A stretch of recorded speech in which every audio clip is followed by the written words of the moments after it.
Europe 1, 8h38, la revue de presse. Avec Natacha Polony. Bonjour Natacha. Bonjour Thomas, bonjour Julie. Bonjour. Et bonjour à tous. Alors ça procrastine aussi dans la presse. Bon, ce matin, une de vos journaux, les mots défilent, mais on ne sait plus vraiment s'ils ont encore un sens. Ce sont tous les mêmes. Libération, la France FN, le Courrier de l'Ouest, Europe, l'affront national, la Dépêche du Midi, le choc, la Marseillaise, la sanction, le Parisien, le Big Bang, le Figaro, le séisme, l'opinion, le carnage. Et partout en Europe, les yeux sont tournés vers la France, El País, tremblement de terre politique en France, et d'ailleurs tremblement de terre, on retrouve ce mot dans le Financial Times, le Corriere della Sera ou le Daily Mail.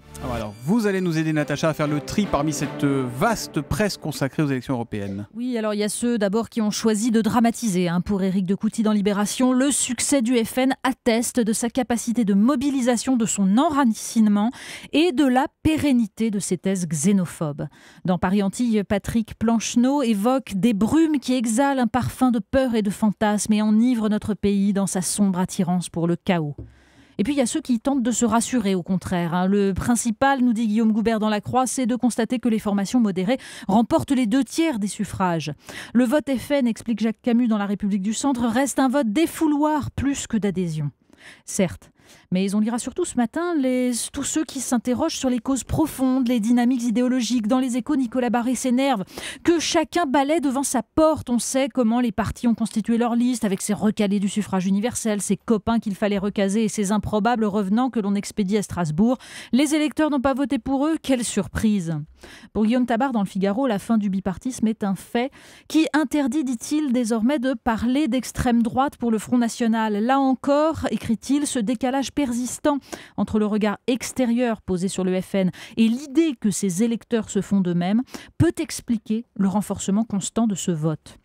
Un peu plus loin, Alexis Brézet parle surtout du sentiment de dépossession culturelle et morale des nations qui craignent d'être passées au laminoir de la mondialisation. C'est comme un écho à la une de l'Humanité qui parle surtout de l'austérité et des promesses trahies. Mais dans une excellente analyse en page 4 du Monde, Claire Gatinois souligne combien ce vote est un signe de méfiance, non pas tant envers l'Europe qu'envers les élites en général. L'urgence n'est sans doute pas à un mea culpa des politiques sur le dos des électeurs, mais à une réflexion sur le sens de la démocratie et le rôle de l'État et de la nation dans l'Europe. L'autre actualité, Natacha, c'est la tuerie au musée juif de Bruxelles. Oui, tous les journaux reviennent sur cette horreur avec cette interrogation, la même qu'au moment de l'affaire Mera. Qui et pourquoi? Mais justement, l'affaire Mera nous a enseigné la prudence. Dans Libération, Marc Semo évoque rapidement la possibilité d'un acte d'un tueur néo-nazi. Mais pour lui, dit-il, la plupart des experts regardent plutôt vers le djihadisme. Il rappelle que c'est de Bruxelles qu'était parti le commando qui assassina le commandant Massoud.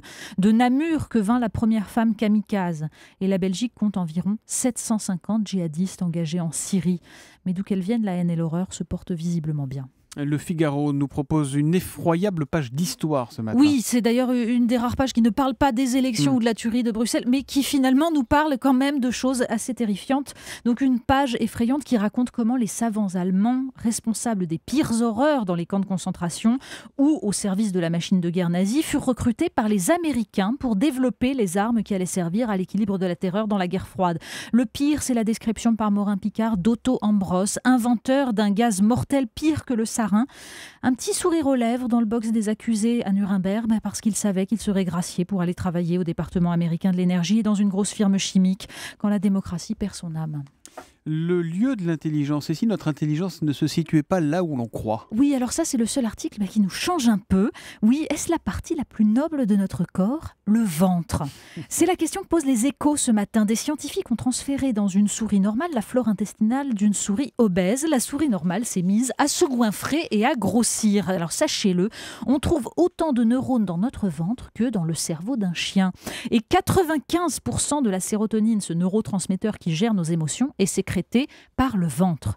Conclusion, avoir des tripes, l'estomac noué ou la peur au ventre, ce ne sont pas des images. même en ce lendemain d'élection. Et à propos, on termine avec une péripétie électorale présidentielle. Oui, alors on ne sait pas si François Hollande avait l'estomac noué hier, mais d'après le Parisien, il devait quand même montrer un petit brin d'agacement. Le journal nous apprend que le président était allé voter à Tulle en voiture, parce qu'il est toujours normal, bien sûr. Moralité, comme tout un chacun, il s'est retrouvé coincé dans les embouteillages à l'entrée de Paris, incapable donc de s'extraire de la nasse. Décidément, François Hollande est doué pour les symboles et les actes manqués. La revue de presse de Natacha Polony tous les matins à 8h35 sur Europe 1. À demain, Natacha.